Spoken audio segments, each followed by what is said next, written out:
It's the end of the day with Ray. Hello, my friends. I don't know if you know this about me or not, but years ago I used to be in the military. Well, it was about 40 years ago, so it is a long time ago. But I'll never forget when I got out of boot camp. I was at Addison, Alabama. I studied to be an MP, all excited, got my helmet, got my 45. I'm off and running. I'm going to Fort Hood, Texas to be a patrolman at Fort Hood. Just like a police officer, ride around in the car and chase people down and pull over drunk drivers, doing everything that a police officer would do at any big city. Well, I was at Fort Hood, 401st Military Police. I'm there about a month, maybe 2 months. And all of a sudden, there's a big ruckus going on in Cuba. Cuba was getting all out of control, and they were storming the embassy down there. There was a lot of things going on. It was right before the Mario boat lift. And then they brought the 401st MP group together. Here we are, a bunch of brand new soldiers, some new guys, some old guys. I was like 20 years old at that time. And I'm standing there in this formation, and the sergeant's telling us how we're going to go to Cuba to guard the embassy. And he's telling us that, well, be ready because the person next to you will probably get their head blown off as you're there guarding the embassy. There'll be people throwing Mai Tai cocktails at you. You'll see a lot of amputees. This guy's going on, and I feel like I'm going to, like Normandy or something. It's like I said, we're going to guard an embassy. And there was a lot of people that, don't worry about it. It's not going to be that bad. And then the sergeant would make it even worse. He'd start talking more graphic. And then I finally figured out, what he's trying to do is he's trying to scare the shit out of us. He's trying to make sure that when we go down there, we're fearful for our life, so we pay a damn attention. He's trying to make sure that we use that fear to change behaviors, that we use that fear to do what we're supposed to be doing. And we're not so damn complacent and so comfortable that we get killed. The sergeant was right.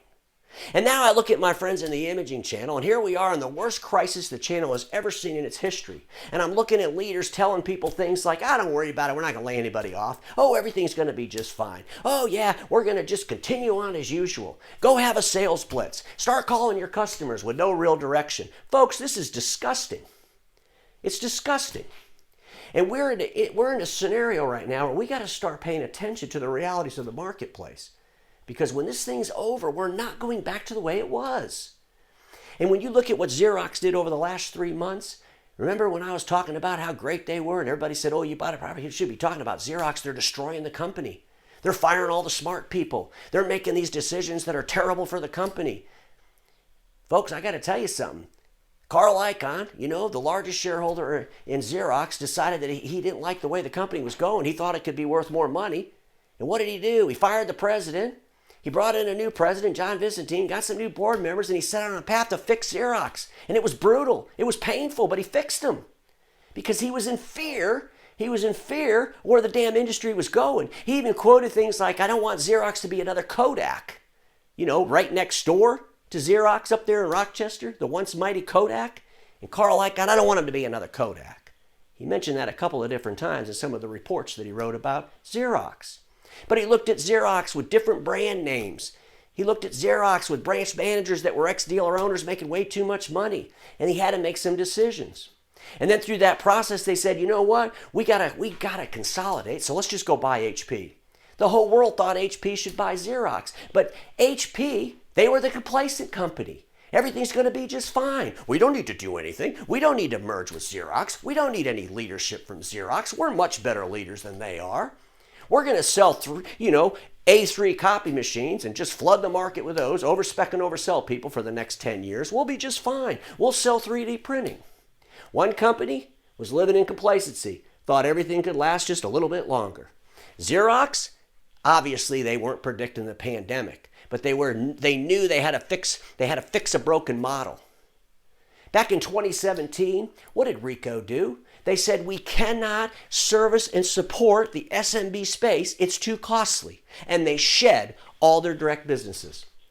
You got to admit, there's probably a lot of people at Ricoh right now thinking to themselves, we made the right decision. Again, Ricoh did not predict the pandemic, but they also absolutely set on a path to clean up efficiencies and profits.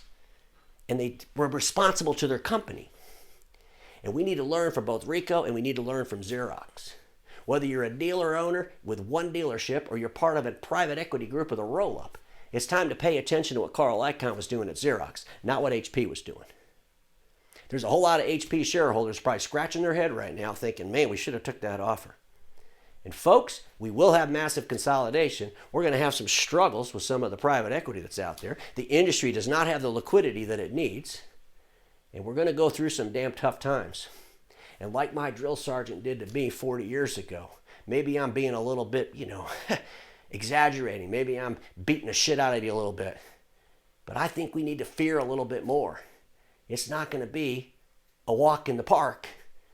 It's going to take bold-ass leadership to get us through this. And more importantly, when we're through this, we got to keep changing. We got to keep modifying. We can no longer do the things we've always done. Those days are long gone. My friends, I'm going to end this the way I always do. Status quo is the killer of all that'll be invented. Don't get stuck in status quo, and I'll see you tomorrow.